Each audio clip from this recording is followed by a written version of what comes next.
The big story tonight, what went wrong? The Detroit Police Department searching for answers in the aftermath of the tragic death of a young officer. Chief James Craig now says that crash that killed Officer Darren Weathers should not have happened. Preliminary reports now show that speed was a factor and that Weathers lost control of his vehicle at Michigan and Clark, where he may have run a red light, hitting another vehicle before slamming into a brick wall. We have more on the investigation, and we begin with 7 Action News reporter Kimberly Craig, who just spoke with Officer Weathers' father. Kim.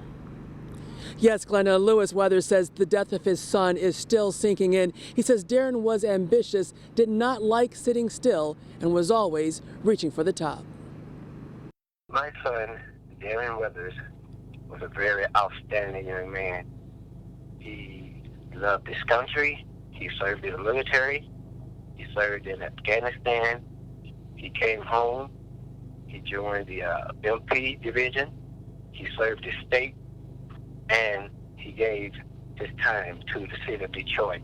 He served his city as a police officer. Lewis Weathers talking about his son Darren, the young Detroit police officer, killed in a crash yesterday. Here they are together in their army dress blues. Before joining DPD, Darren served in Afghanistan and also with the Michigan National Guard. And Lewis says his son loved protecting and serving the people of Detroit. We live in the real world here, and my son, the job that he decided to do, he really fully understood that it was a dangerous job.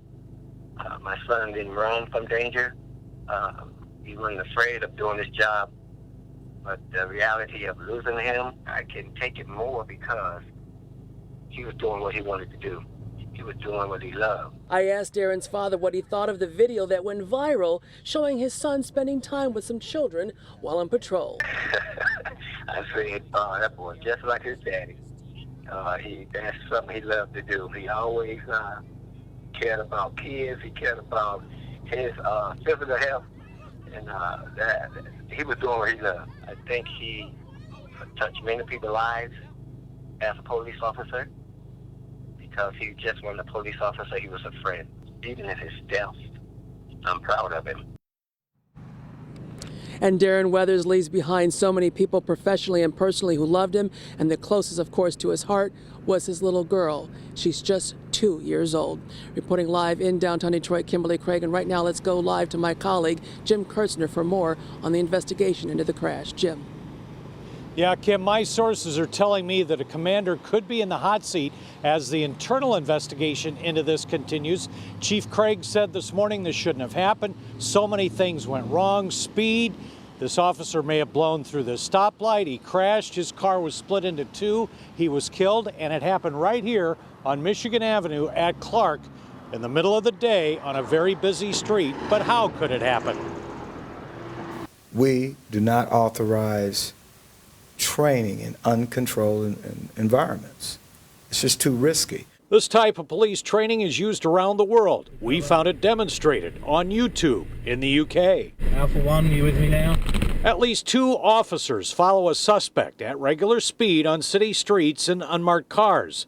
After a few minutes, the first one hands off to a second undercover, so the suspect doesn't catch on. The same car is following him. But after this peel-off, this cop must quickly catch up, and the Detroit investigation is focused on whether this happened in training yesterday. Alpha 1 from Alpha 2, over to you, it's all yours. What you just described, clearly, that's the basis of surveillance. The chief says the evidence includes the Detroit officer may have run the red light and crashed into a second car that was in the middle of a left turn. Only minor injuries there, but the officer's car crashes hard and splits in two, killing him. 2 DPD investigations are underway.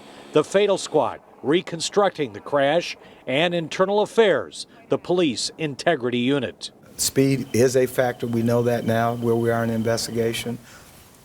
And we know that there was a loss of control of the vehicle. There was an initial strike, impact on one vehicle, and it was from that impact that the car the officer was operating went airborne and struck a brick wall. Now, the chief says proper protocol for this kind of training is to do it with state police on a closed track or out of state. Again, not out here on a busy public street. And coming up next hour at 6, while the chief was talking during that news conference, the mother of Officer Weathers was watching. What does the chief say to her? We'll have that for you next hour at 6. For now, I'm live in Southwest Detroit. Jim Kurtzner, 7 Action News. Jim, thank you for the live report there. Tonight, police departments across the Detroit area are paying tribute to Officer Weathers. You can leave your comments and prayers for his family on our Facebook page. We also have a history of his heroism on WXYZ.com. Your brand